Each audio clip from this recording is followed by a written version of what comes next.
রাসূলুল্লাহ বলেন যে ইতিকাফ করবে সে কোন রোগীকে দেখতে যাবে না, অসুস্থ মানুষকে দেখতে যাবে না, জানাজায় যাবে না, কোন প্রোগ্রাম অনুষ্ঠানে যাবে না।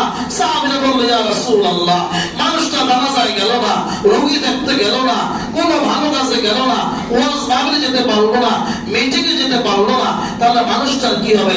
আল্লাহর হাবিব বলেন বান্দা যেহেতু 10 দিন মসজিদের মধ্যে ইতিকাফ করলো, জানাজায় যেতে পারে নাই, কোন মাহফিলে যেতে পারে নাই, ভালো করে যেতে পারে নাই, 10 দিন মসজিদে ইতিকাফ করার কারণে সমাজে যত মানুষ যত ভালো কাজ করছে, যত মানুষ নামাজ পড়েছে, রোজা রেখেছে, জানাজা পড়েছে, ওয়াজ মাহফিল করছে, জিকির আজকার করেছে, সমস্ত মানুষের সমান সওয়াব আল্লাহ পাক তোমার মসজিদ ও আমলনামায় দান করবে। যারা ইতিকাফে বসবে প্রতিটা সেকেন্ডে, প্রতিটা মিনিটে, প্রতিটা ঘন্টাতে আমলনামাদের আল্লাহ পাক গুনাহ মাফ করতে থাকবে।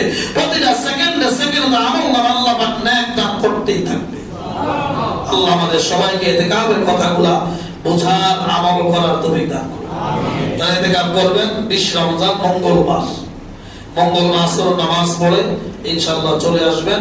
চাঁদ উঠবে, শাওয়ালের ঈদের চাঁদ উঠবে, ইনশাআল্লাহ চলে যাবেন। তবে আবার অনুরোধ করব, বয়স্ক যারা আছেন, ব্যস্ততা নাই, চাকরি নাই, ব্যবসা নাই, রিজিকের সন্ধান করতে হয় না, অবসর আছেন, ঘরের মধ্যে কত ঘুমাইলেন, 80-90 বছর ঘরের মধ্যে ঘুমাইলেন, 10টা দিন মসজিদের মধ্যে ঘুমান না, হতে পারে 2026 রোজা আপনার জীবনের শেষ রোজা যদি হয়ে যায়, হতে পারে আগামী রমজান আপনি ঘুমাইবেন কবরে।